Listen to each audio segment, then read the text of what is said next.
शेख मेरा एक सवाल है कि सूरह निसा में मुझे आयत नंबर तो याद नहीं आ रहा, लेकिन स्टार्टिंग में वो आयत है कि बीवी के ताल्लुक से कि पहले बीवी को अच्छे से समझाया जाए, फिर थोड़ा डांटा जाए और फिर मारा जाए। तो वो मारने के मुतालिक से शेख डिटेल में क्या है, क्योंकि दुश्मन इस्लाम इसका ये गलत मतलब निकालते हैं कि कुरान नऊज बिल्ला बीवी को मारने की तालीम देता है। तो मारने से मुतालिक शेख को कैसा वाला मारना है?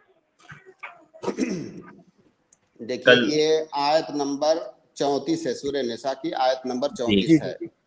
जी अर्रिजालु क़व्वामून अलन निसा बिमा फ़द्दलल्लाहु बअदहुम अला बअद व बिमा अनफ़क़ू मिन अम्वालिहिम फ़स्सालिहातु क़ानितातुन हाफ़िज़ातुन लिलग़ैबि बिमा हफ़िज़ल्लाहु वल्लाती तख़ाफ़ून नुशूज़हुन्ना फ़इदूहुन्ना वहजुरूहुन्ना फ़िल मज़ाजि'i वद्रिबूहुन्ना। मैं इसके सीधे जवाब पर आने से पहले एक बात पूछना चाहूँगा कि ये आपका मुल्क है हिंदुस्तान, ठीक है? हिंदुस्तान का एक कानून है, एक निज़ाम है, एक दस्तूर है, आपको उस पर अमल करना है। अगर कोई कानून शिकनी आप करते हैं तो क्या आपको सजा दी जाती है कि नहीं कानूनन? जी बिल्कुल दी जाती है। तो ये जो सजा दी जाती है, ये क्यों दी जाती है?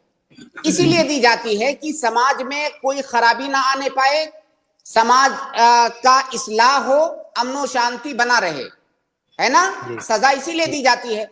सजा का मकसद सजा देना तो नहीं होता, किसी आदमी को अजाब देना थोड़ी हुकूमत का मकसद होता है। अमन शांति बनाए रखना, कानून बनाए रखना, और जो है बदअमनी ना फैलने पाए मुआशरे में, सबको सबके हुकूक मिले, सजा का ये मकसद होता है। तो गोया कि आपके अंदर एक खराबी आ गई है, उसकी इस्लाह के लिए आपको सजा दी जाती है। कभी 2-4 महीने की कैद, कभी उम्र भर की कैद की सजा दी जाती है। तो क्या हम ये कहेंगे कि ये इंसानियत के खिलाफ है? क्या कोई आदमी इसको कहेगा कि हम आपने कोई गलत काम किया और सजा दी गई तो इंसानियत के खिलाफ है?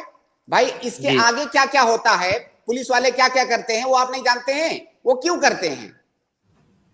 अब इतना अगर समझ में आ गया हो तो अब इस आयत को आप आसानी से समझ सकते हैं। अल्लाह ताला ने कहा कि अर्रिजालु क़व्वामून अलन निसा, मर्दों को हाकिमियत अल्लाह ताला ने दी है औरतों पर। हाकिमियत का यह मतलब नहीं है कि औरतों को गुलाम बना दिया है, औरतों को गुलाम नहीं बना दिया है। जैसे मुल्क के अंदर एक हाकिम होता है, एक प्राइम मिनिस्टर होता है, वजीर आला होता है और बहुत सारे ओहदेदारान होते हैं, तो इसका यह मतलब तो नहीं है कि हम उनके गुलाम हैं।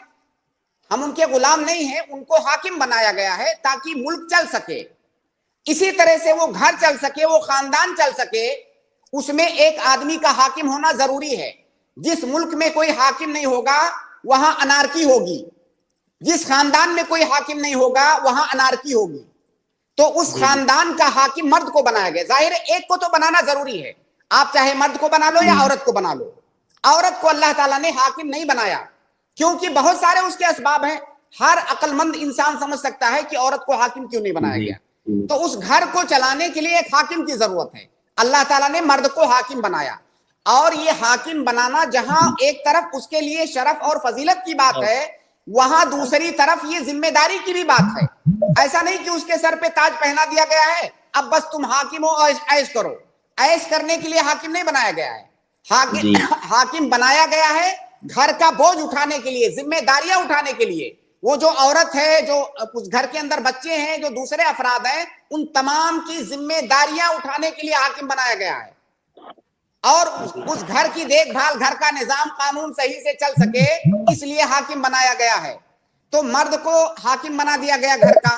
अब आप बताइए, अगर कोई हाकिम की मुखालफत करे, उसके साथ गुस्ताखी करे, उसके साथ बदतमीजी करे, उसके हुकूक अदा ना करे, कानून शिकनी करे, तो जो रियाया है, कोई सजा मिलनी चाहिए कि नहीं? या उनकी इस्लाह होनी चाहिए कि नहीं? उनकी इस्लाह होनी चाहिए, इनकी इस्लाह होनी चाहिए।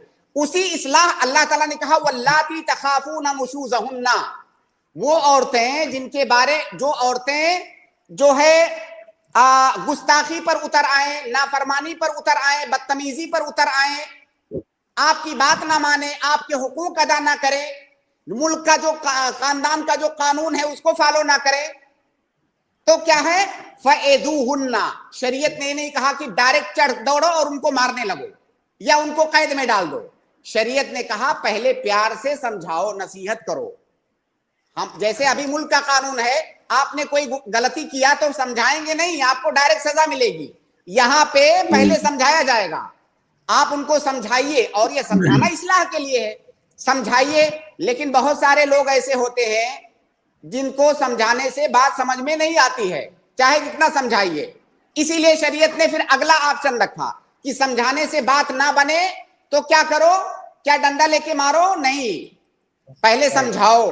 اگر یہ اثر نہ کرے تو تھوڑا اس سے اوپر جاؤ. اس سے اوپر کیا جاؤ کہ وَاهْجُرُوهُنَّ فِي الْمَضَاجِعِ, بستر میں, گھر میں ان کو الگ تھلگ کر دو. اور ایک عورت کے لیے یہ بہت بڑی سزا ہے کہ اس کا شوہر اس سے بات نہ کرے یا اس کا بستر الگ کر دے, یہ بڑی سزا ہے اس کے لیے. اور یہ سزا اس لیے نہیں ہے کہ عورت کو عذاب دینے کے لیے ہے, اس کی اصلاح کے لیے ہے, اس کی اصلاح کے لیے ہے. اگر اس کی اصلاح نہیں ہوگی تو اس گھر کی اصلاح نہیں ہوگی, بچوں کی اصلاح نہیں ہوگی, میاں بیوی کے تعلقات اچھے نہیں رہیں گے. تو انہی چیزوں کو بہتر بنانے کے لیے اس کی اصلاح کی جا رہی ہے کہ اس عورت کو الگ کر دو, ہو سکتا ہے بات اس کی سمجھ میں آ جائے. اگر اس سے بھی بات سمجھ میں نہیں آئی, ہو سکتا ہے بہت سرکش ہو, تو پھر کہا گیا آگے وَضْرِبُوهُنَّ.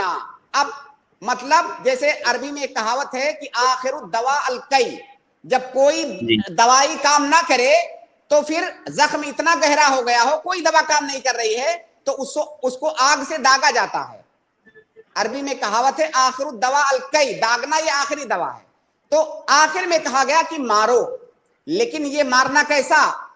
کیا یہ کہا گیا کہ اس کو شوٹ کر دو, چاقو سے مار دو, ڈنڈے سے مار مار کے ہڈیاں توڑ دو؟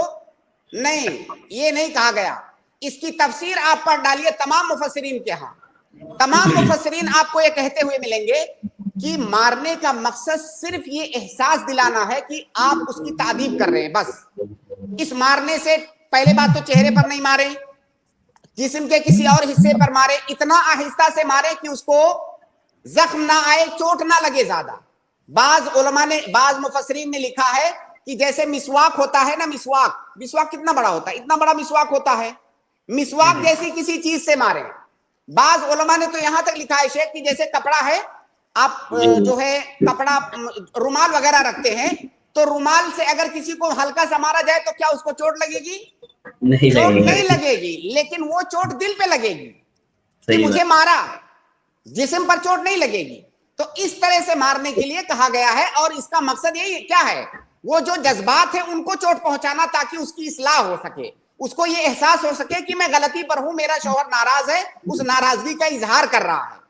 تو یہ اس آیت کا مقصد ہے. اس آیت کا مقصد اس کو کوٹ کوٹ کر کے اس کی ہڈیاں توڑ دینا نہیں ہے. تو جو لوگ اعتراض کرتے ہیں وہ یہاں سامنے آئے, پھر ہم ان کو بتاتے ہیں کہ ان کے یہاں سماج میں کیا حالات پائے جاتے ہیں عورتوں کے بارے میں. یہ عورتوں کے, یہ ہمیں سکھلائیں گے کہ عورتوں کے کیا حقوق ہیں. عورتوں کو جو حقوق اسلام نے دیے ہیں وہ یہ سوچ نہیں سکتے, کبھی سوچ نہیں سکتے. آج کی اس ترقی یافتہ دنیا میں بھی عورتیں جانوروں کی طرح سے عورتوں کے ساتھ سلوک ہوتا ہے, بس وہ سلوک اس طریقے سے کیا جاتا ہے کہ ان کو احساس نہ ہو پائے.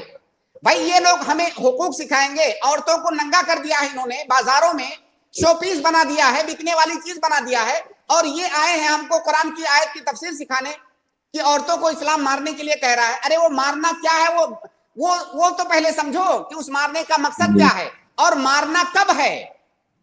مطلب باقاعدہ طور سے 3 مراحل سے گزر کر کے اس کے بعد مارنا ہے, اور وہ بھی مارنا اس لیے ہے کہ وہ آدمی حاکم ہے, وہ جو شوہر ہے وہ اس کو حاکمیت دی گئی ہے, اور حاکم کا یہ حق ہے کہ رعایا کی اصلاح کے لیے ان کی تعذیب کرے, ان کو چھوٹی موٹی سزا دے تاکہ اس کی اصلاح ہو سکے.